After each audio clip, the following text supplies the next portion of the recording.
majtama'a qaumun fi baitin min buyutillah yatluna kitaballah wa yatadarasunahu fima bainahum illa nazalat alaihimus sakinah wa ghasyiyatuhumur rahmah wa haffat bihimul malaikah wa dzakarahumullahu fiman indah. Tidaklah suatu kaum duduk di salah satu rumah Allah membaca ayat-ayat Allah dan sama-sama mempelajarinya kecuali turun kepada mereka as-sakinah, ketentraman dan kenyamanan. Wa ghasyiyatuhumur rahmah, dan mereka diliputi pula oleh rahmat, kasih sayang dari Allah Subhanahu wa taala. Wa haffat bihimul malaikah, dan mereka pun dikelilingi oleh para malaikat, karena malaikat suka majelis-majelis zikir dan ilmu. Wa dzakarahumullahu fiman indah, dan Allah akan banggakan sebut-sebut mereka di kalangan malaikat-malaikat yang ada di sisinya, di masyarakat atas. Mudah-mudahan kita termasuk yang sering disebut-sebut di sisi Allah di kalangan para malaikat, dan di akhir majelis ini mudah-mudahan kita pula mendapatkan seperti yang tersebut dalam hadis qudsi, qumu maghfuran lakum, silahkan berangkat meninggalkan majelis ini dalam keadaan diampuni dosa-dosa kalian.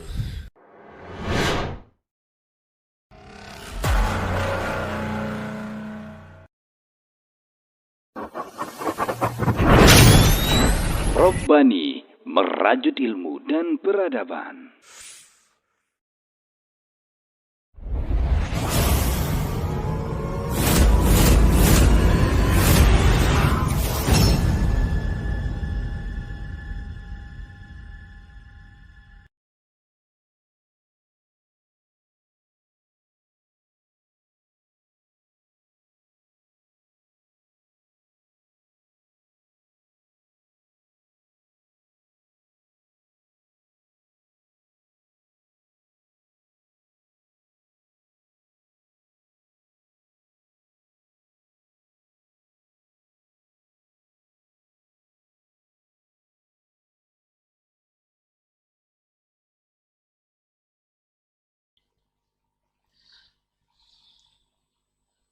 Baik, bismillah. Assalamualaikum warahmatullahi wabarakatuh. Waalaikumsalam. Alhamdulillahirabbil alamin, hamdan katsiran thayyiban mubarakan fih kama yuhibbu rabbuna wa yarda, wa amma ba'd. 91,1 FM Radio Robbani, merajut ilmu dan peradaban, generasi Robbani dimanapun Anda berada, juga pemirsa KMTV dimanapun Anda bisa menyimak siaran kita. Alhamdulillah, untuk kesempatan pagi hari ini kita kembali dimudahkan Allah Subhanahu wa taala di Sayyidul Ayyam, khususnya di hari Jumat. Kita kembali di Pondasi Podcast Dakwah Islami untuk episode ke-14. Dan alhamdulillah untuk kesempatan hari ini juga narasumber kita atau guru kita sudah berkesempatan hadir, yang Masya Allah di sela-sela kesibukan atau padatnya jadwal beliau kita bisa bersama kembali di sini. Yaitu Ustadz Dr. Dasman Yahya Ma'ali LCMA Hafizahullah Ta'ala. Sebelumnya kita bersyukur kepada Allah Subhanahu wa taala, salawat dan salam kepada Nabi Muhammad sallallahu alaihi wasallam selaku kedua kita. Mudah-mudahan kita juga bisa banyak bersalawat kepada beliau khususnya di hari Jumat ini. Mudah-mudahan kita mendapat syafaat beliau nanti di akhirat kelak. Amin ya rabbal alamin. Taib, generasi Robbani dan pemirsa KMTV, kita sapa dulu narasumber kita yang sudah hadir untuk kesempatan hari ini. Assalamualaikum warahmatullahi wabarakatuh, Ustaz. Waalaikumsalam warahmatullahi wabarakatuh. Ya marhaba. Gimana kabar antum, Ustaz? Alhamdulillah. Antum gimana? Alhamdulillah, Ustaz. Khair, insyaallah. Alhamdulillah. Nah, Ustaz, kita membahas satu tema, Ustaz, yang sepertinya ini sudah umum diketahui oleh semua kaum muslimin, tapi tidak secara detail sepertinya. Nanti kita akan bahas selama lebih kurang 1 jam ke depan, dan mungkin nanti kita bisa jelaskan juga seperti apa dan bagaimananya. Tema kita hari ini adalah syahadat tak syariat, Ustaz. Subhanallah. Nah, otomatis kita dari kecil udah syahadat, Ustaz, ya. Ini berat nih, Syekh. Allah Ustaz. Tapi Ustaz, untuk pertama mungkin ketika seorang meyakini Islam ini adalah pilihan, Ustaz, dengan bersyahadat, apa konsekuensinya, Ustaz, di balik syahadat ini? Atau setelah syahadat ya biasa aja?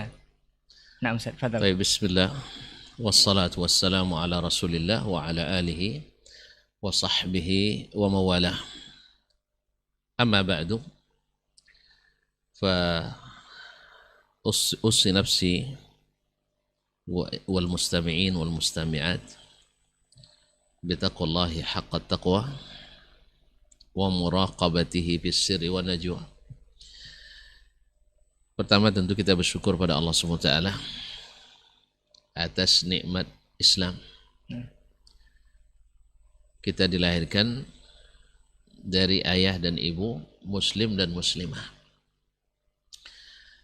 Berarti kita dilahirkan sebagaimana kata Nabi alaihi salatu wassalam, ma min mauludin illa wa yuladu ala al-fitrah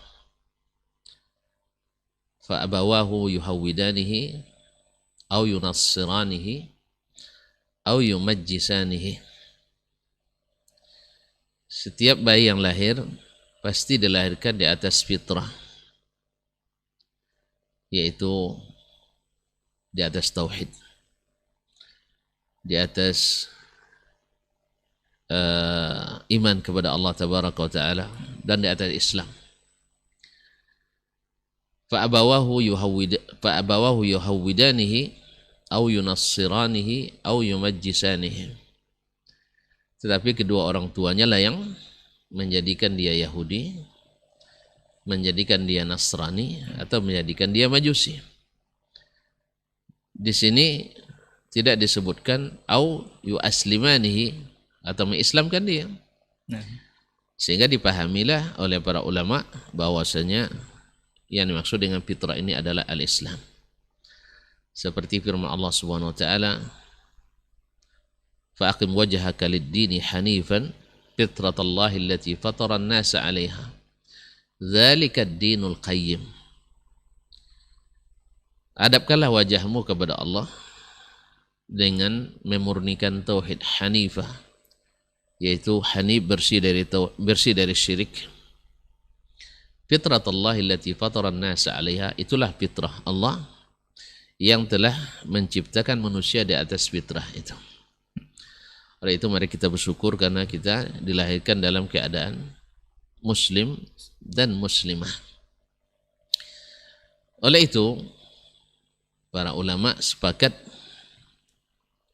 bahwasanya bayi-bayi kaum muslimin bila meninggal sebelum mereka akil baligh, mereka adalah ahlul jannah.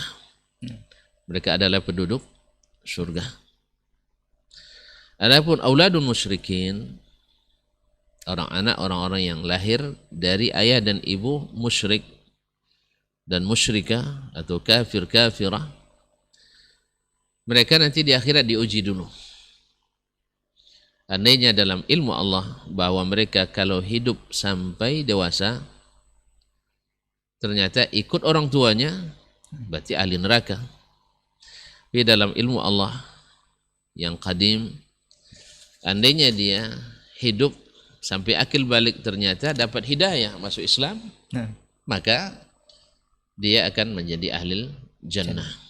Tapi tidak, kalau kaum muslimin, anak-anak orang Islam, otomatis ahlu surga. Karena apa? Karena dilahirkan di atas fitrah dan orang tuanya orang Islam.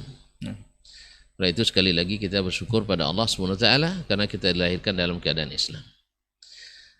Nah sekarang pertanyaannya, mengucapkan kalimat asyhadataini ini, karena memang dakwahnya para nabi dan rasul, dakwah para nabi dan rasul, walaqad ba'atsna fi kulli ummatin rasulan an i'budullaha wajtanibut taghut. Sesungguhnya telah kami utus kepada setiap kaum itu seorang rasul. Apa yang didakwakannya? An i'budullah wajtanibut taghut. Beribadahlah hanya kepada Allah. Jangan dekat-dekat dengan taghut. Taghut itu kullu ma yu'bad min dunillah. Segala sesuatu yang disembah selain Allah. Nah, jadi kalimat ini adalah kalimat yang semuanya sepakat. Seluruh agama samawi yang diisyaratkan Allah Subhanahu wa taala, qul ya ahlal kitab ta'alu ila kalimatin sawa'in bainana wa bainakum alla na'budu illallah wa la nusyrika bihi syai'an wa la yattakhidha ba'duna ba'dan min dunillahi arbaba. Wahai ahli kitab, mari kita menegakkan kalimat yang menyatukan kita. Kalimatin sawa. Apa itu? Alla na'budu illallah. Kita sama-sama tidak beribadah kecuali kepada Allah. Ini asalnya. Agama manapun yang samawi pasti seperti kata Allah, inna ad-dina indallahi al-Islam. Semuanya Islam. Taib, alla na'budu illallah, kita tidak beribadah kecuali kepada Allah. Wala nusyrika bi syai'a, dan tidak menyekutukan Allah dengan sesuatu apapun. Wala yattakhidha ba'duna ba'dan arbaba min dunillah, dan jangan sebagian kita menjadikan sebagian yang lain sebagai Tuhan-Tuhan tandingan Allah. Subhanallah. Ini dakwah semuanya mengajak pada kalimat at-tauhid. Ya, yang ditandai dengan mengucapkan, kalau kita umat Islam, asy-syahadataini. Dua kalimat syahadat. Kalau tadi anak-anak orang muslim tumbuh dalam keluarga muslim, alhamdulillah sejak dari awal sudah dalam keadaan bersyahadat. Nah, tentu saja melihat pertumbuhannya anak-anak ini harus selalu ditumbuhkan dalam merealisasikan kalimat ini, yaitu beriman pada Allah Subhanahu wa taala dan Rasulnya sallallahu alaihi wasallam. Oleh sebab itu masyhurlah di kalangan para as-salaf, as-sahaba, yaitu ahlus sunnah wal jamaah, bahwasanya mereka itu dulu belajar dulu iman sebelum belajar Al-Quran. Di Jabir bin Samurah atau Samurah bin Jundub radhiyallahu anhu, mereka mengatakan kunna nata'allamul iman qabla an nata'allamal Quran. Kami belajar iman dulu sebelum belajar Al-Quran. Jadi sejak kecil anak-anak itu dikenalkan dengan Allah Tabaraka wa Ta'ala untuk merealisasikan kalimat tadi, kalimat la ilaha illallah. Kemudian mereka juga kunna nu'allimu abna'ana sirata kama nu'allimuhul Qur'an. Kami dulu mengajarkan ke anak-anak kami sirah Nabi seperti kami mengajarkan Al-Quran. Sebagaimana ditalqinkan Al-Quran ke anak-anak, ditalqinkan pula sirah Nabi alaihissalam, yang semuanya untuk merealisasikan dua kalimat ini. Karena kalimat ini bukan sekadar ucapan, dia harus diimani dalam hati, dibenarkan, kemudian diikrarkan dengan lisan, dan diikuti amalan-amalan dengan anggota badan kita. Sebagaimana ditanyakan kepada Wahab bin Munabbih, salah seorang ulama ahli kitab yang masuk Islam dan juga menjadi ulama ul Islam, murid Abu Hurairah radhiyallahu anhu. Dia punya sahifah Hammam bin Munabbih dari Abu Hurairah radhiyallahu taala anhu, yang diantaranya diriwayatkan oleh Imam Al-Bukhari dan Muslim, bahwasanya dia mengatakan ketika dikatakan atau ditanyakan kepadanya, alaysat la ilaha illallah miftahul jannah? Bukankah kalimat la ilaha illallah kunci surga? Katanya benar. Sebab Nabi mengatakan man kana akhiru kalamihi la ilaha illallah dakhalal jannah. Ini riwayat yang sahih. Siapa yang akhir ucapannya meninggal dunia la ilaha illallah, pasti masuk surga. Ini pasti ini masuk ya. Bisa saja diazab dulu tuh, urusan tergantung dosanya nanti. Jelas pasti. Tapi masuk, pasti masuk surga. Karena yang ini kuncinya. Diriwayatkan juga dengan lafaz la ilaha illallah miftahul jannah, yaitu la ilaha illallah itu kunci surga, tapi dari Nabi didhaifkan oleh para ulama. Tapi ditanyakan kepada Wahab bin Munabbih, bukankah la ilaha illallah? Karena mafhum hadis-hadis menunjukkan dia kunci surga. Miftahul jannah, qala na'am, bala, betul. Lakin al-miftah labudda lahu min asnan. bahwa kunci itu harus ada geriginya.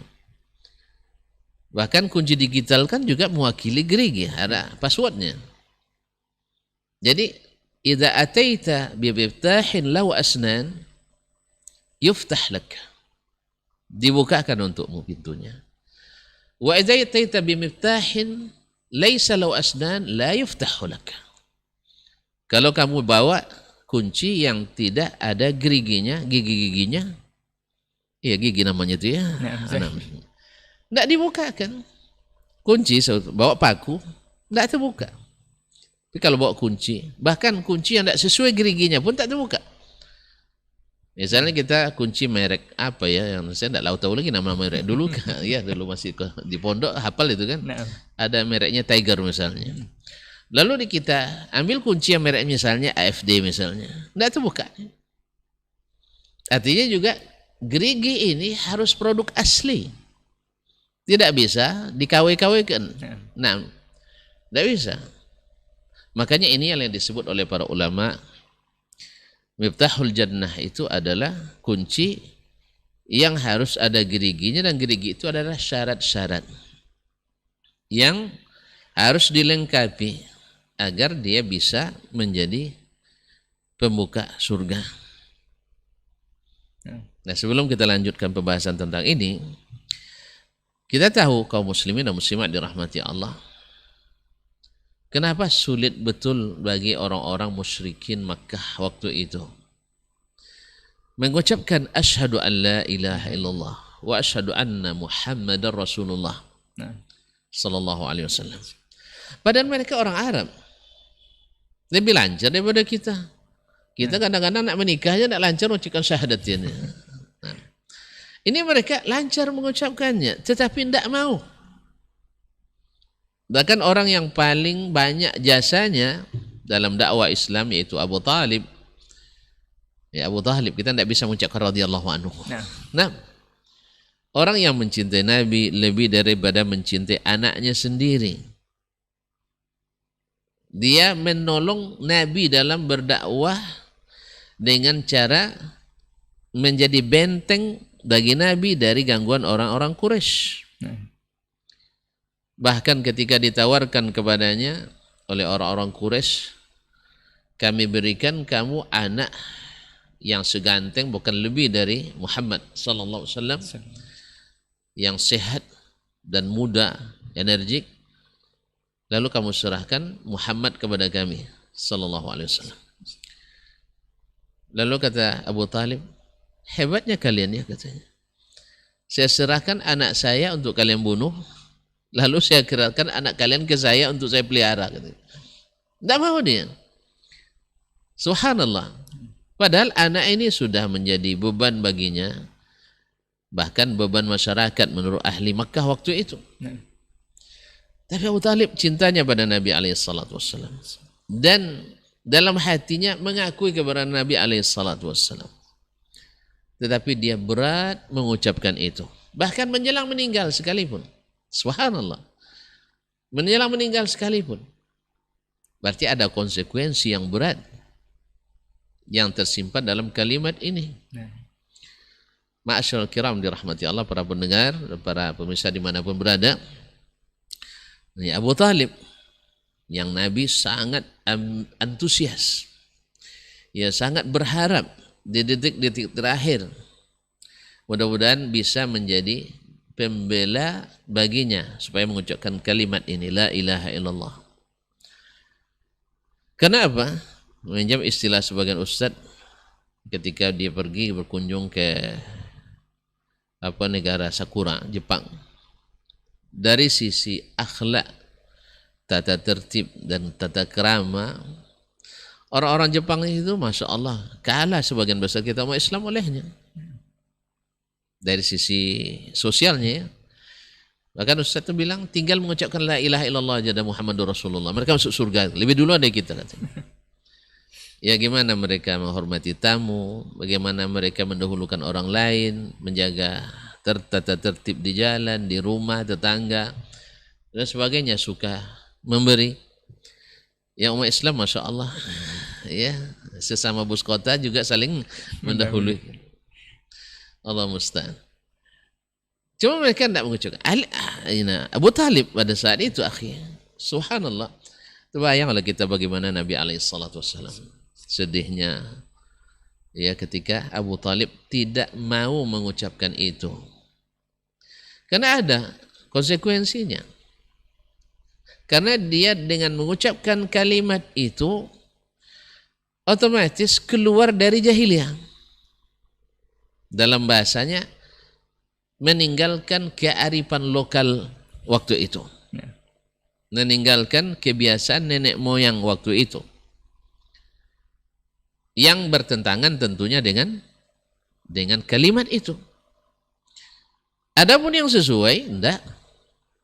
Nah, Abu Talib paham bahwasanya kalimat ini mengharuskan dia untuk menarik diri dari barisan jahiliyah ke barisan Islam. Nah. Makanya baginya berat itu. Nanti tidak masuk daftar orang jahiliyah. Karena dia lebih mengutamakan itu daripada mengikut dakwah Nabi SAW. Nah, konsekuensi inilah yang dipahami oleh Abu Talib. Dan ini pula yang dipahami oleh orang-orang yang tidak mau masuk Islam dari kalangan kafir Quraisy. Karena apa? Ikut Muhammad SAW tinggal berhala-berhala ini. Ikut Muhammad SAW tanggal seluruh aturan-aturan jahiliyah yang pernah mereka buat. Dengan ikut Nabi Muhammad SAW mengucapkan kalimat ini, mereka harus meninggalkan budaya-budaya jahiliyah yang pernah mereka hidupkan. Dengan mengucapkan kalimat ini, mereka harus taat mutlak hanya kepada Allah dan Rasul SAW.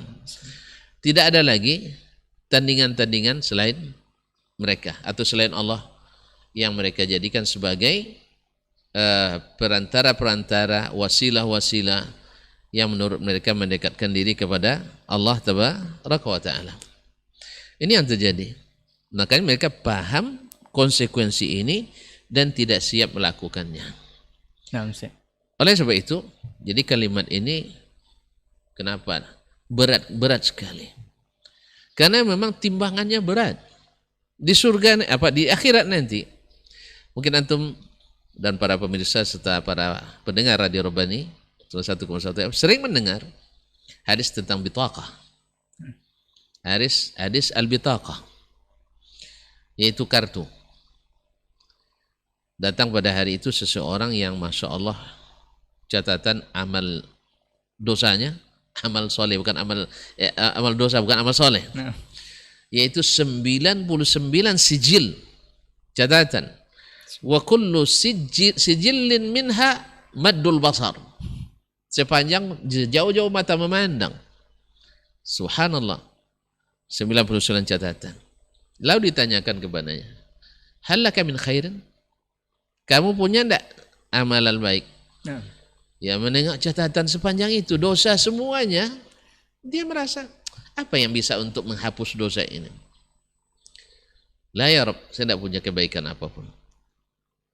Lalu Allah SWT ingatkan dia, bala inna laka indana khabi'ah. Kamu punya simpanan. Innakal yawma la tuzlam, kamu tidak dizalimi. Fa ukhrijat bitaqah fiha la ilaha illallah. Dikeluarkan kepadanya kartu bertuliskan la ilaha illallah. Dia bilang, malih hadil bitaqah, apa gunanya kartu ini dibanding catatan dosa yang sebesar ini? Innaka la tuzlamul yawm. Maka diletakkan di sebelah timbangan kartu dan di sebelahnya catatan ini. Ternyata kalimat ini lebih berat.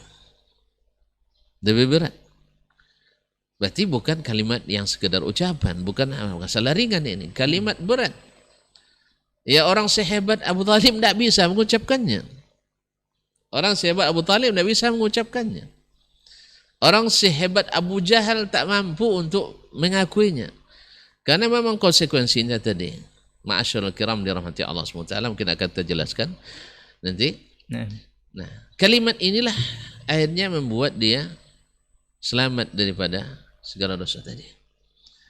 Oh, kalau gitu kita berdosa aja lah. Tidak. antum berdosa karena mungkin tidak sempurna kalimat ini. Tapi kalau dia juga dulu tidak tahu maksudnya, dia mungkin berdosa tetapi senantiasa merasa bersalah. Antum berdosa merasa tidak bersalah karena takutannya, karena imannya, kejujurannya dalam mengucapkan kalimat ini. Allah yang Maha tahu. Makanya kalimat itu berat. Ma'asyiral ikhwati wal akhwat yang dirahmati Allah SWT.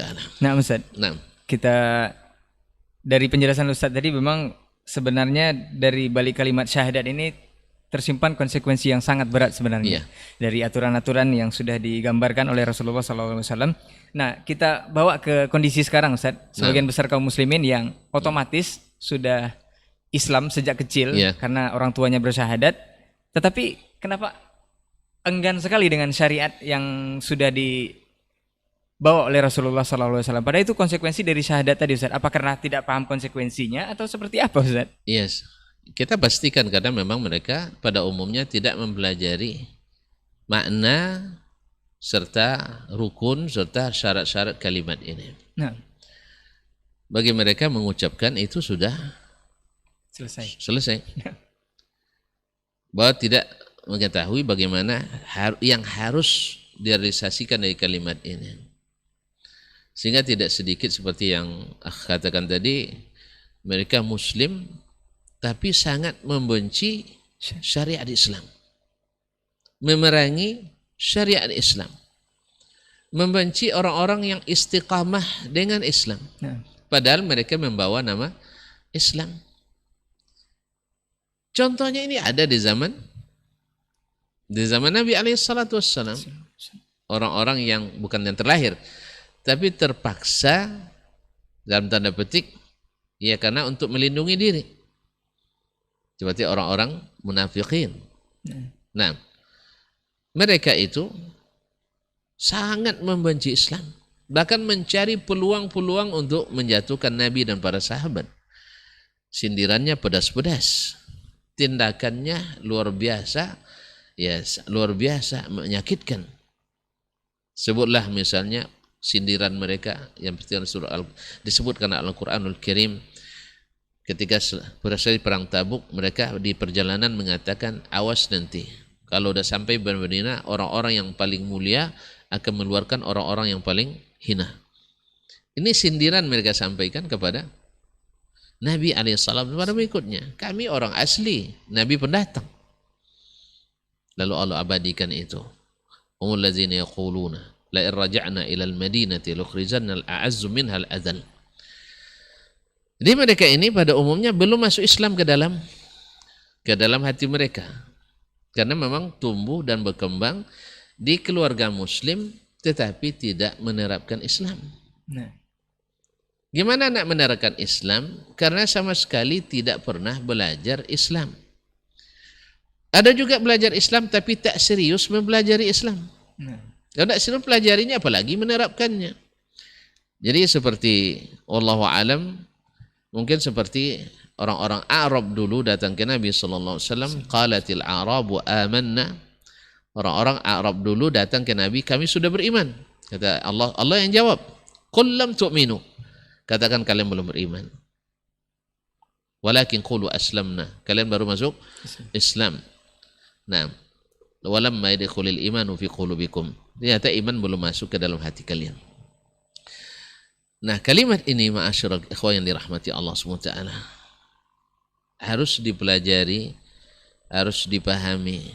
Kalau orang-orang dulu kan bahasa Arabnya kan tinggi. Mendengar kalimat la ilaha illallah, mereka paham. Kalau kita ada diterjemahkan juga belum paham kita. Nah, tidak ada Tuhan selain Allah. Akhirnya dengan terjemah ini, lalu dia buktikan di apa? Di dalam alam nyata yang dia saksikan di sekitarnya, ada Tuhan selain Allah. Orang ini, agama ini Tuhannya. Orang ini Tuhannya. Agama ini Tuhannya. Berarti ada Tuhan selain Allah. Karena terjemahan tadi tidak ada Tuhan selain Allah.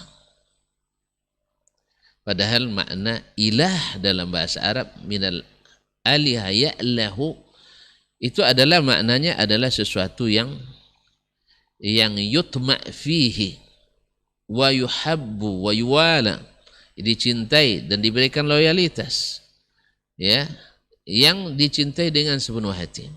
Itu makna ilah. Dan ini melahirkan ibadah, ketundukan.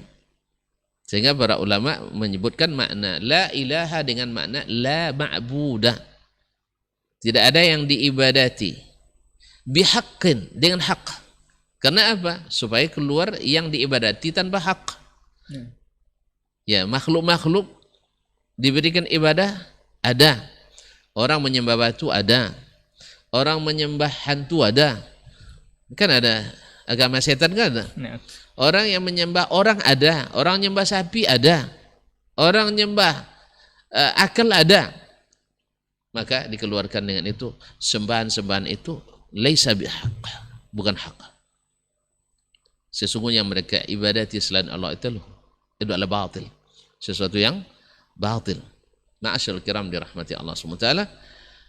Maka makna la ilaha illallah, tidak ada, la ma'budah bihaqqin, tidak ada yang berhak diibadati atau tidak ada yang diibadati secara hak kecuali Allah Tabarakallah. Berarti ada nafi dan ada isbat. Harus dinafikan seluruh sembahan selain Allah tadi. Kemudian baru beribadah kepada, ibarat menanam.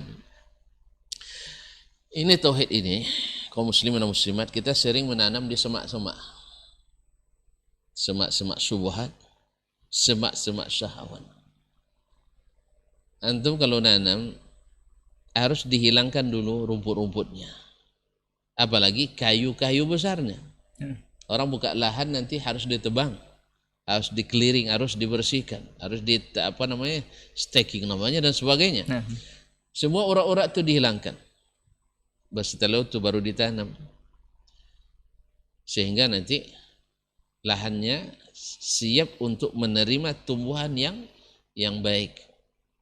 Nak nanam sawit misalnya, jangan ditanam di tengah hutan sebelum dibersihkan. Tidak akan berbuah, hidup pun tak mau. Hidup enggan, mati segan. Atau nanam padi, jangan tanam di dalam padang ilalang sebelum dibuang. Nanti lalangnya, coba kita sudah bersihkan pun lalang lebih duluan juga tinggi daripada padi kita. Harus disiangi. Ini apalagi ditanam di lahan yang tidak diolah sama sekali.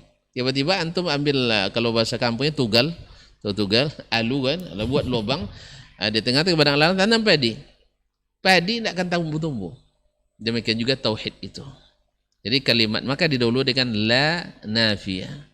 Nafikan seluruh yang digandrungi, yang dicintai berlebihan itu, lalu disebutkan hanya kepada Allah. Illallah, kecuali Allah Tabaraka wa Ta'ala. Ini yang dikenal dengan rukna at-tauhid. Dua rukun tauhid. Kemudian ketika masuk pada kalimat Muhammadur Rasulullah, artinya kita tak menyembah Allah kecuali melalui syariat yang disampaikannya. Kenapa? Karena kita tak punya akses langsung ke Allah Tabaraka wa Ta'ala. Tidak ada cara untuk mengetahui apa yang diinginkan Allah dari kita kecuali melalui Rasulullah Sallallahu Alaihi Wasallam. Makanya beribadahlah kepada Allah dengan cara yang Nabi ajarkan, baik melalui perkataannya, melalui perbuatannya, atau melalui persetujuannya yang terhadap apa yang dilakukan oleh sahabat Nabi Alaihissalam. Akhirnya kita tidak beribadah kecuali dengan apa yang Nabi syariatkan, dan tidak meyakini sesuatu kecuali yang Nabi kabarkan. Nah, Ustaz. Berarti bisa dipastikan kalau kaum muslimin yang otomatis sudah bersyahadat dari kecil, otomatis sudah muslim, itu bisa dipastikan dengan tidak paham akan konsekuensi atau tidak belajar sama sekali, atau tidak dapat ilmu sama sekali, Ustaz, ya? Ya, sebagian besar seperti itu. Bahkan juga tidak diterapkan dalam kehidupan sehari-hari. Ya, sebagian besar. Apa sebab? Antum tahu sendirilah, kita pada umumnya sekolah yang diwajibkan itu sekolah yang umum, negeri lah. Yang belajar agamanya tidak serius lah dalam bahasa gitu ya, tidak serius. Apa sebab? 2 pekan dalam 2 jam dalam sepekan. Itu pun ya, apalagi di masa-masa Orde Lama dulu, Orde Baru dulu. Misalnya guru agama, siapa aja boleh jadi guru agama. Siapa aja. Baik secara SK maupun secara fakta. Bila guru agama tidak hadir, guru olahraga bisa gantikannya. Dan bila guru olahraga tidak hadir, guru agama tidak pandai menggantikannya. Jadi orang lebih profesional di olahraga daripada agama. Bukti konkret juga, juara olahraga, Masya Allah, bonusnya miliaran.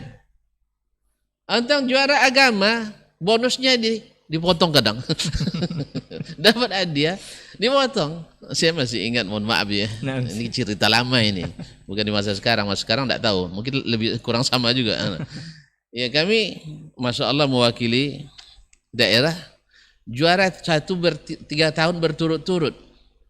Bukan dapat bonus, justru piala kami diambil.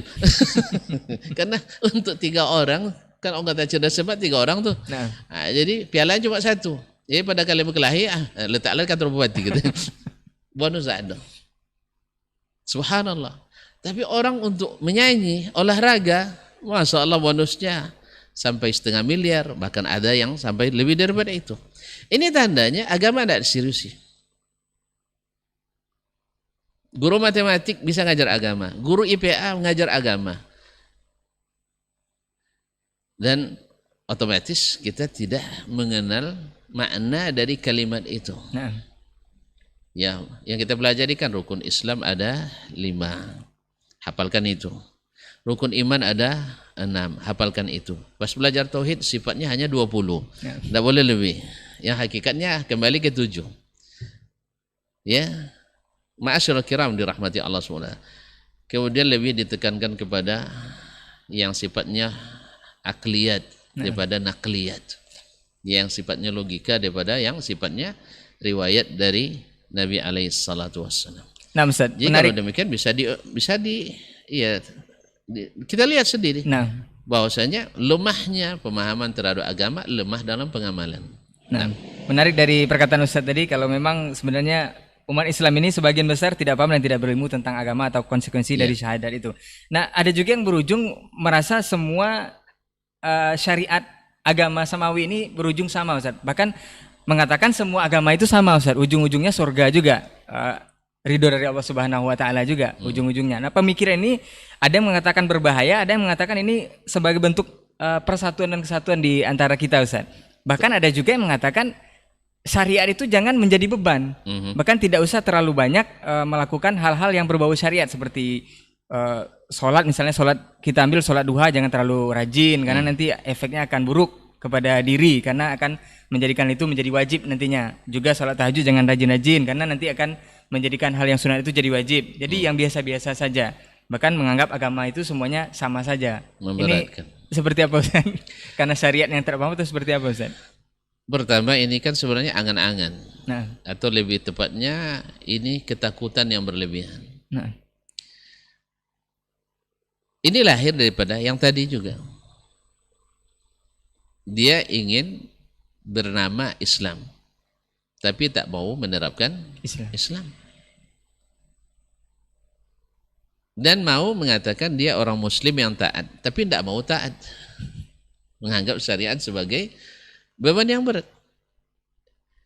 Semuanya, semua tindakan, semua ikrar itu ada konsekuensinya. Antum berakad nikah ada konsekuensinya. Otomatis tanggung jawab menafkahi anak gadis ini dari ayahnya pindah ke kita. Bukan hanya itu saja. Dalam Islam justru konsekuensi masuk surga atau masuk nerakanya sekarang tanggung jawab kita. Antum berakad jadi guru dan dosen, ada konsekuensinya. Apa sun? Jadi anggota masyarakat, jadi warga negara, ada konsekuensinya. Kalau dilihat di sini, tidak ada yang memberatkan. Tidak ada satupun dari sebuah kesepakatan kecuali ada beban. Ada bebannya. Antum jadi warga negara yang baik, terbebani. Harus taat ini, taat itu, taat itu. Antum tidak mau, Berarti antum tidak bisa jadi warga negara yang baik. Antum jadi anggota masyarakat harus ikut ini dan sebagainya. Ada tanggung jawabnya. Tidak ada yang lepas daripada itu. Demikian juga masuk agama ini. Antum kalau tidak paham aturan yang ada di negeri ini, dianggap warga negara buruk antum. Nah. Betul kan? Antum bekerja di sebuah instansi atau institusi, tidak paham aturan yang berlaku di situ, antum orang buruk. Nah, kalau orang masuk Islam, tidak paham aturan yang ada dalam Islam, berarti orangnya Islamnya baik apa buruk? Buruk. Islam yang buruk. Karena tidak ada orang yang Islamnya baik kecuali menganggap selainnya adalah tidak baik. Tidak ada itu. Agama manapun yang kokoh dalam beragamanya, dia wajib meyakini agamanya. Tidak mungkin menyamakan dengan agama lain. Di agama manapun. Kecuali orang-orang yang tidak baik agamanya. Dalam versi agama masing-masing tentunya. Orang Kristen yang baik tidak mungkin beriman dengan Islam. Tidak mungkin. Hanya mereka yang lemah dalam kekristenannya mengakui seluruh agama sama. Orang-orang Hindu, Buddha dan sebagainya yang baik dalam menekankan agamanya takkan mungkin mengakui agama Kristen adalah benar. Kalau tidak masuk dia. Hanya orang-orang yang lemah dan buruk agamanya menurut versi masing-masing yang mau mengakui itu. Nah, orang Islam yang mengatakan kan semuanya menuju Tuhan yang sama. Siapa bilang Tuhan yang sama? Ini mohon maaf aja, sesama Muslim aja enggak sepakat kita menyifati Tuhan kita.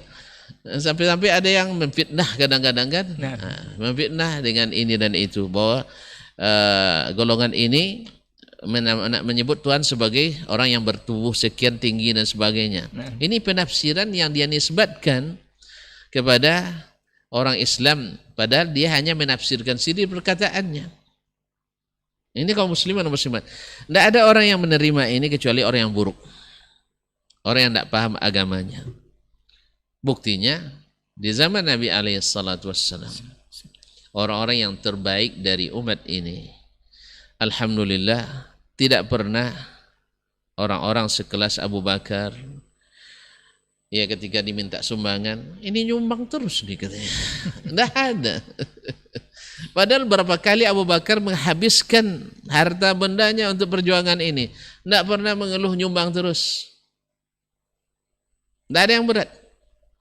Demikian juga Umar radhiyallahu anhu ketika disuruh berjihad. Dia tidak bilang, kok jihad terus Rasulullah? Kita harus damai beragama ini. Tidak ada. Sebab ini perintah Allah Subhanahu wa taala. Utsman bin Affan yang ketika memberikan infak yang tak terhitung, Nabi sampai katakan, ma darra Utsman ma amila ba'dal yaum, ma ya'malu ba'dal yaum. Tidak akan ada mudarat bagi Utsman kalau dia ngamalkan apapun setelah hari ini. Tidak surut dia untuk memberikan selalu hartanya fisabilillah. Tidak ada yang berat. Kalau antum bilang tidak usah selalu solat sunat, misalnya sehingga dianggap wajib nanti, tidak ada lagi, wahyu tidak ada turun lagi. Cuman mereka menikmati, dan Sayyiduna Muhammad sallallahu alaihi wasallam adalah contoh terbaik dalam hal ini. Nah, tidak ada yang merasa berat beragama itu kecuali kaum munafikin. Salat bagi mereka berat.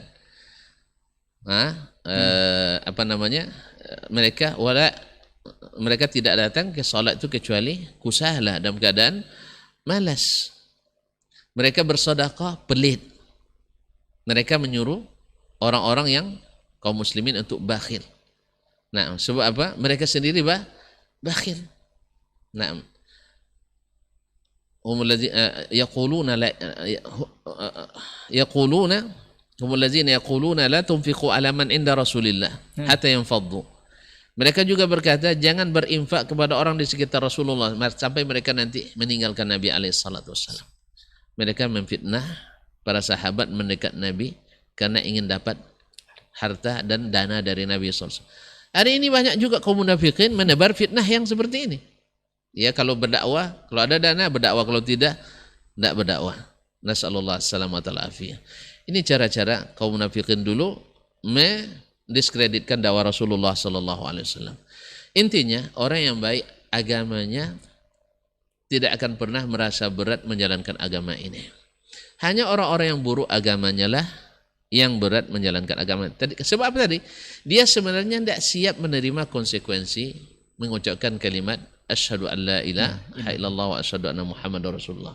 Ma'asyiral kiram dirahmati Allah. Oleh sebab itu di sini pentingnya mempelajari, mendalami dan memahami. Di situ akan terlihat sendiri siapa yang mengatakannya dengan ilmu, siapa yang mengatakannya dengan yakin, siapa yang mengatakannya dengan jujur, siapa yang mengatakannya dengan penuh cinta, siapa yang mengatakannya dengan penuh ketundukan, siapa yang dengannya penuh dengan keridhaan, siapa yang mengatakannya dengan penuh ketaatan, akan tersortir sendiri.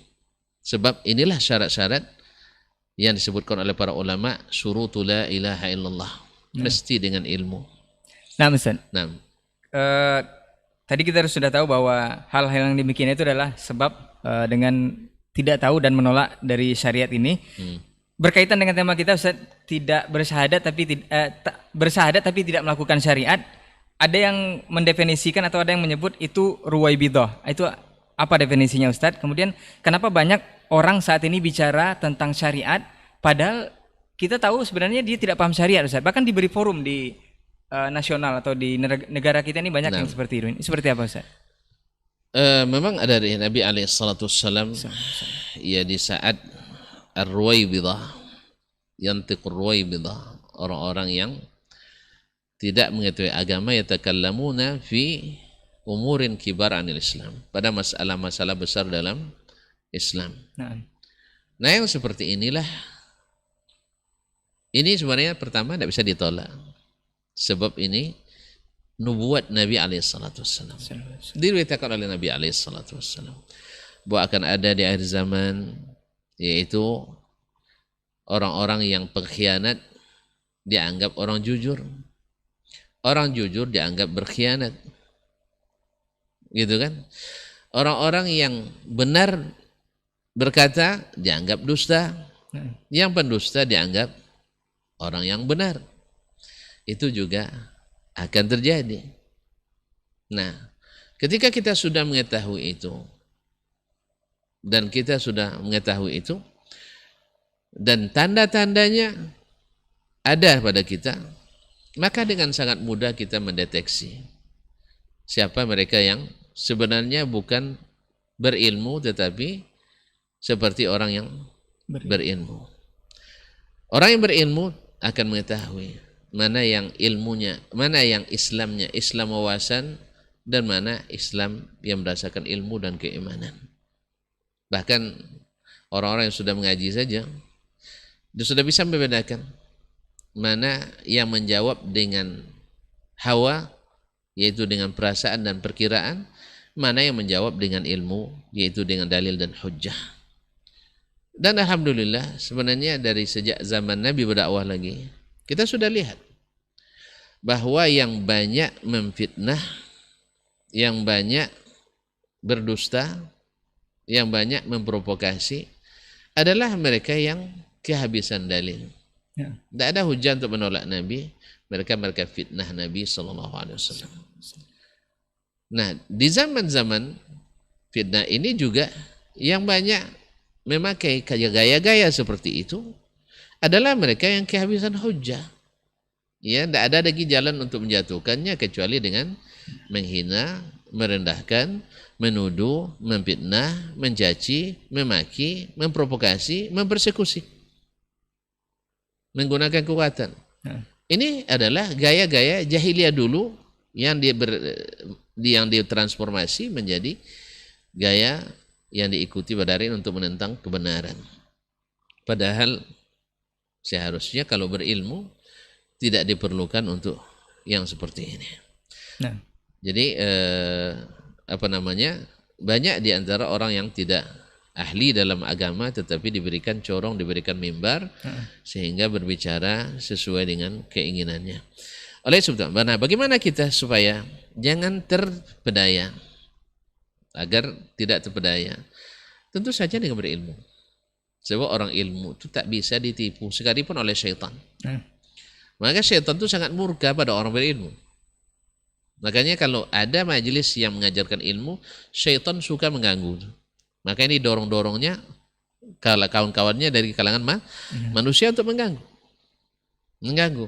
Tapi kalau majelis yang sifatnya hanya ibadah yang tanpa ilmu, itu syaitan ikut membantu. Bahkan disupportnya dengan sangat dengan biaya, dengan apa dan sebagainya. Karena memang syaitan itu takut kepada satu orang alim dibanding dengan 1000 ahli ibadah.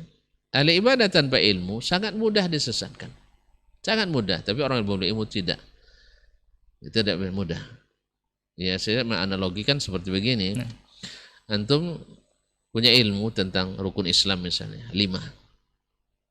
Ya, hafal itu kan rukun Islam 5. Syahadat la ilaha illallah Muhammad Rasulullah. Mendirikan salat, menunaikan zakat, berpuasa, dan haji ke Baitullah bagi yang mampu. Hafal nih. Ya. Lalu antum ujian. Di samping kanan juara 1. Samping kiri juara 50 dari 51. Misalnya. Kalau antum hafal, nengok di samping kanan, rukun Islamnya 9 atau 8. Terpengaruh enggak? Enggak akan terpengaruh. Antum hafal, tahu, berilmu. Walaupun hanya itu ilmu antum. Tahu itu. Walaupun dia pintar, dia juara 1, tak terpengaruh. Karena kecerdasan tidak selamanya berilmu. Nah. Antum lihat lagi sebelah kiri ini yang 50. Jawabannya 5. Antum akan cenderung ke yang 5 ini karena antum hafal. Tidak akan meninggalkan ini. Tapi kalau sempat antum tidak hafal, berapa ya? 5, 7, 6, 8. Nah, akhirnya tengok yang ini. Ya, kalau tengok-tengok lebih cerdas ini. Ini juara 1 pemuncak. Kalau ini 50 saja. Ya, urutan 50 dari 51. Yang kedua, ini levelnya nasional, ini levelnya lokal. Dan sebagainya. Akhirnya kalau tidak berilmu yang jernih, ini akibatnya. Makanya mesti dengan dari ilmu tadi. Nah, ilmu ini seperti kata banyak ulama, seperti yang diriwayatkan dari Ibnu Sirin, Abdullah Mubarak, bahkan diriwayatkan oleh Wahab bin Munabbih dari Nabiullah Isa alaihissalam, bahwasanya ilmu itu baru akan bermanfaat bila diamalkan. Kalau antum punya ilmu setinggi apapun tak diamalkan, lemah juga. Terpengaruh juga dengan kecerdasan itu. Karena ilmu itu, kata Sufyan ats-Tsauri, hatafal ilmu bil amal wa in ajabahu illa irtahal. Ilmu itu akan membisikkan amalan. Kalau dikabulkan bisikannya, dia akan tetap bersama kita. Kalau tidak, dia pergi.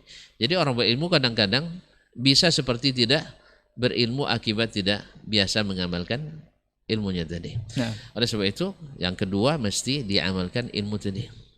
Dan dipahami, lalu diamalkan. Itulah yang konsekuensi yang memang berat dari kalimat ini. Tapi memang memberatkan timbangan luar biasa. Penyelamat kita. Nah, kalau seandainya antum tahu bahwa ini yang menyelamatkan, maka anak kita ketika mulai dewasa harus diingatkan dengan 2 kalimat ini. Dipelajari iman dulu sebelum belajar Al-Quranul Karim. Bahwasanya tidak boleh beribadah kecuali kepada Allah Ta'ala. Dan tidak boleh beribadah kecuali ikut Rasulullah Sallallahu Alaihi Wasallam. Tidak boleh ada keyakinan ketuhanan kecuali kepada Allah, dan tidak boleh meyakini tentang itu kecuali melalui petunjuk Rasulullah Sallallahu Alaihi Wasallam. Nah, Ustaz. Jadi boleh dikatakan Ruwaibidah ini adalah bukti dari kebenaran sabda Rasulullah Sallallahu Alaihi Wasallam. Dan dengan untuk mengetahui atau menghindarinya dengan berilmu, dan pasti ilmunya itu diamalkan, Ustaz. Kita flashback atau kita balik ke zaman kita sekarang, Ustaz. Apa sebenarnya resep dari Rasul terhadap perintah yang diberikan oleh Allah Subhanahu wa taala agar kita sami'na wa ata'na ketika mendengar perintah? Apakah kita lihat esensi perintahnya atau kita melihat siapa yang memerintahkannya? Nah, Ustaz. Ya, maksudnya siapa yang memerintahkan? Allah dan Rasul. Nah, apa resep dari Rasul agar kita setiap mendengar perintah dari Allah itu langsung sami'na wa ata'na? Apakah kita melihat esensi perintah itu dulu atau kita lihat siapa yang memerintahkannya? Nah, Ustaz. Bisa dua-duanya. Bisa dua-duanya. Tapi yang terpenting adalah memang mentakzim siapa yang memerintah itu. Antum semakin tinggi yang memerintah, semakin takut antum untuk melawannya. Nah, Kan begitu? Semakin cinta antum kepada yang memerintah, antum semakin segan untuk tidak mengabulkannya. Dan semakin berharap kepada yang memerintah, maka semakin takut antum untuk meninggalkannya. Nah, disinilah letaknya dalam beribadah itu ulama menyebutkan mesti ada 3 unsur rukun ibadah yang tak boleh tidak menyertai seluruh amal kita. Yang pertama, mencintai Allah. nah, Yang kedua, takut kepada Allah. Yang ketiga, berharap kepadanya. Cinta, harap, dan takut. Kalau ini sudah ada, dan ini tidak mungkin ada kecuali dengan ilmu dan iman. Ya, antum dengan mempelajari, mengetahui, mengenali Allah Tabaraka wa Ta'ala, setelah antum mengenalnya, siap untuk mencintainya dan takut jauh daripadanya dan berharap selalu dekat dengannya dan diterima, maka semua amalan itu takkan terasa sangat indah. Ya, ini di kenyataan sehari-hari bisa kita lihat. Ya, ketika antum sedang mencintai, jatuh cinta saya. jatuh cinta. Ini jatuh cinta sungguhnya. Jatuh cinta. Subhanallah, dapat telepon. Dapat perintah. Misalnya, yang tolong belikan. Nah, Ustaz. Antum bersemangat. Apa sebab? Antum berharap cinta antum diterima. Nah, bila harapan ini lemah, cinta juga tidak kokoh, maka permintaan itu menjadi tidak berharga. Antum dengan orang tua misalnya, orang tua yang Masya Allah yang mendidik kita, lalu kita pun menjadi anak yang hormat dan berbakti kepadanya. Dapat perintah dari orang tua itu seperti peluang yang tidak boleh disia-siakan. Antum bergembira mengerjakannya. Tapi kalau sempat cintanya sudah luntur, harapannya sudah tidak ada, kendur, ya, kemudian tidak takut lagi sama orang tua, dapat perintah, rasanya gimana? Ibu lagi, minta duit lagi. Nah, Apa sebab? Cintanya sudah kosong. Jadi kalau antum sempat, ya silakan buktikan. Bila ditelepon orang tua, was-was, jangan-jangan minta duit lagi, berarti antum cinta sama orang tua. Demikian juga pada anak dan istri. Bila seandainya antum asal nelpon anak ini pasti minta duit lagi katanya, khawatir, ya, tidak berharap ditelepon, berarti cintanya tidak. Ada masalah dengan cinta. Ada masalah. Nah, bandingkan kalau seandainya itu kepada Allah SWT, yang sebenarnya kita yang membutuhkannya, dan kita kalau berikan sesuatu dia balikkan yang lebih banyak dan berlipat-lipat. Siapa yang tidak mencintainya? Makanya apapun yang diperintahkan Allah jadi ringan seperti tadi, tidak jadi beban. Antum tidak, ya, jangankan disuruh yang sunat, yang wajib, yang sunat aja antum kejar. Saking cintanya. Saking cintanya. Karena antum selalu ingin tampil menyenangkan, diridai, disukai oleh yang kita cintai. Dan ini tak dapat kecuali orang-orang yang merasakan manisnya iman tadi. Ayakunallahu rasuluhu ahabba ilaihi mimma siwahuma. Dan itu tentu saja dengan ilmu yang diamalkan. Bukan hanya ilmu yang hanya sekedar mendapatkan gelar dan populer. Masya Allah. Barakallahu fikum, Ustaz. Udah hampir 1 jam kurang lebih kita berbincang, Ustaz. Tidak terasa. Cuman ada poin penutup, Ustaz. Ini sebenarnya udah agenda tahunan sebenarnya, Ustaz. Kalau kemarin udah lewat, Ustaz, yang Mary, sekarang ini yang sebentar lagi Happy, Ustaz. Poin toleransi ini selalu menjadi isu yang diagung-agungkan atau digaungkan oleh sebagian besar kaum muslimin untuk mengikuti sebagian besar tradisi atau perayaan dari kaum non-muslim, boleh dikatakan. Apakah ini penyebab dari tidak paham dengan konsekuensi tadi, Ustaz, sebagai seorang muslim yang beriman, atau memang perlu diajarkan lagi toleransi, Ustaz, antara sesama? Ini seperti apa, Ustaz? Alhamdulillah, Allah SWT setelah menjadikan agama ini sebagai agama yang menasak seluruh agama sebelumnya. Dan menjadi agama yang berlaku sampai hari kiamat. Ini menandakan bahwa agama ini paling sempurna, tidak ada kekurangannya. Jadi kalau ada yang memasukkan ke dalamnya sesuatu yang bukan darinya, dia sebenarnya tidak memahami agama dengan baik atau tidak menerapkannya. Dan karena kejahilan itulah sehingga dia menganggap bahwasanya agama ini perlu untuk dimodifikasi, perlu diperbaiki, sampai-sampai ada yang mengatakan Al-Quran dan hadis tidak relevan lagi untuk zaman ini. Berarti kalau gitu kan selesai Islam. Kalau Al-Quran tidak berlaku lagi, selesai Islam. Harus dibedakan antara fatwa yang berubah karena perubahan waktu dan tempat dan zuruf keadaan dengan ilmu yang tak akan berubah. Hukum tetap. Fatwa boleh berubah. Jadi mereka tidak bisa membedakan mana fatwa, mana ilmu. Allah musta'an. Jadi apakah Islam yang toleransi, apakah dengan moderasi Islam hari ini itu yang dianggap sebagai Islam yang sempurna? Tentu mungkin salah kaprah lagi. Ini bukan ide modern, ini ide jahiliyah. Di zaman Nabi SAW sudah pernah ditawarin yang seperti itu.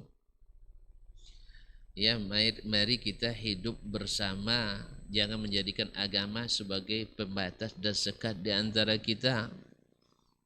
Kita ikut agamamu, kamu ikut agama kami. Gantianlah. Pas Idul Fitri kami ikut, pas Christmas kami ikut. Kalau bahasa jahiliyah dulu, kami setahun ikut agamamu, kamu setahun ikut syirik bersama kami. Gitu. Maka Allah yang jawab langsung dengan sebuah surat, namanya surat Al-Kafirun, ya, bahwa itu adalah ide kekufuran. Jadi boleh Ustaz ya? Al-Kafirun boleh Ustaz? Ya, kenapa tidak? Karena orang-orang kafir itu sendiri yang mengaku bahwa inna kafarna bima ursiltum bih. Kami kafir kepada apa yang? Nah, justru julukan kafir itu lebih terhormat daripada julukan selain itu. Non-muslim. Non-muslim. Nah, non-muslim tidak jelas statusnya, tapi kalau kafir jelas statusnya lebih berani. Kemudian kita digelar dengan lebih rendah malah, domba-domba yang tersesat kita. Kita kan tidak marah juga. Nah, kan dalam keyakinan mereka. Kalau kita tidak domba, kenapa marah? Ada yang manggil kayak kambing katanya kan. Kita tidak kambing, kenapa marah? Iya, kita tidak marah. Karena kenapa? Kan bukan domba, apalagi tersesat. Ya, mereka menggelar, silakan. Tapi kita tidak. Jadi Allah yang jawab lakum di nukum waliyadin. Adapun dalam masalah yang sifatnya duniawi, Allah juga sudah jelaskan. Makanya Islam ini komplit, sempurna. Alhamdulillah kalau diterapkan oleh umat Islam, Islam itu terindah. Ya, terindah. Buktinya, kalau itu orang beriman ya, buktinya kita yang dulu masuk surga. Kalau dulu masuk surga yang paling hebat dong. Masa orang yang tidak paling hebat masuk surga lebih duluan? Kemudian pahala kita yang melimpah. Dalam hadis disebutkan, perumpamaan Yahudi bekerja dari pagi sampai siang. Perumpamaan Nasrani bekerja dari siang sampai asar. Kita di ujung waktu, tetapi upahnya 2 kali lipat. Yahudi dikasih 1 qirat, Yahudi Nasrani sama. Kemudian umat Islam dikasih 2 qirat. Kenapa? Karena kita dilebihkan oleh Allah Tabaraka wa Ta'ala. Kemudian kita dijadikan oleh Allah SWT syuhada ala nas. Kita yang jadi saksi yang mengesahkan bagi seluruh manusia. Jangan terbalik. Kita pula yang dianggap sah atau tidak. Berarti antum belum beriman dengan Al-Quran, beriman dengan sunnah Nabi SAW, sehingga ingin supaya Islam kita diterima oleh orang, ikut cap yang diberikan orang. Terbalik namanya. Harusnya kita umat Islam yang memberi cap benar tidaknya, sah tidaknya. Kalau kita jadi saksi, saksi itu menentukan sah atau tidak. Coba nikah nanti tidak ada saksi, tidak sah katanya. Kadang-kadang saksinya nakal pula kan, mainkannya. Suruh ulang Ustaz ya. Nah, makanya jangan saksikan jangan yang muda-muda jadi saksi nanti. Digagalkannya terus. Jadi saksi itu menentukan sah tidaknya.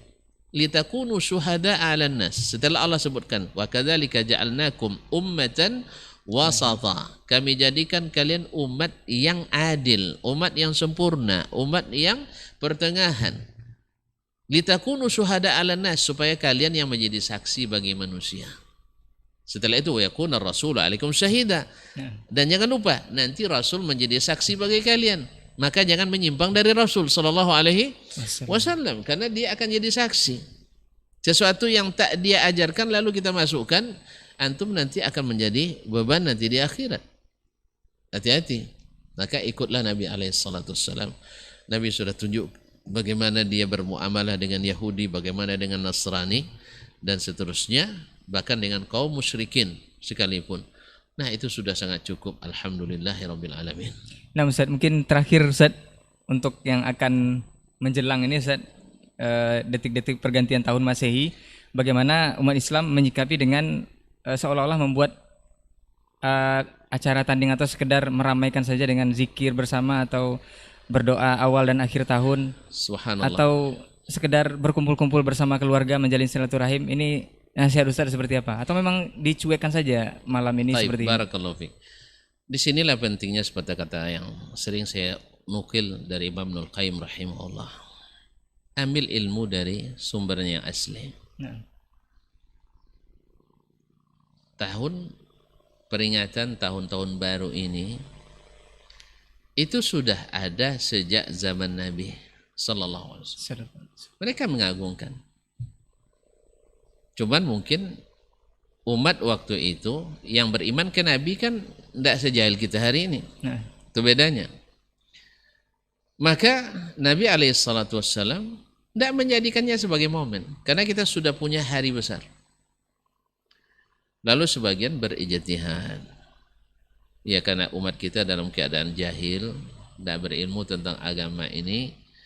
Nah daripada mereka nanti berhura-hura di malam tahun baru, maka kita buat acara tertentu seperti muhasabah atau misalnya zikir tahun baru dan sebagainya.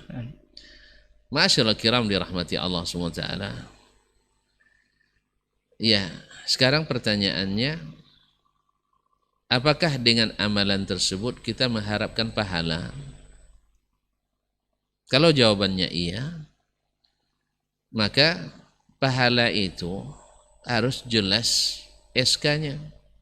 Nah. So, kalau SK tidak ada, gaji tidak turun. Nggak dapat gaji. Tidak dapat gaji. Tidak dapat gaji. Lalu antum biarkan saja umat seperti tidak. Makanya kita mengaji. Hampir tiap hari kita ngaji untuk mengingatkan umat ini. Maka siapa yang sudah mengaji dan masuk iman dalam dadanya, ya hiruk pikuk apapun orang di luar dengan petasan, dengan kembang api, dengan apa dia tidak pengaruh. Tetapi orang yang tidak ngaji juga tak akan hadir juga acaranya. Dia akan tetap dengan kegiatan. Berarti yang sudah ngaji juga.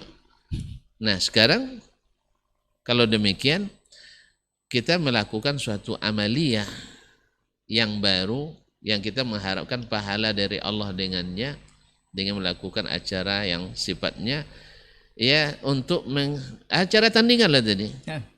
Dan ini tidak dikenal dari zaman Nabi untuk membuat acara tandingan di banyak perayaan orang-orang baik Majusi maupun Nasrani maupun Yahudi yang Nabi berhadapan dengannya.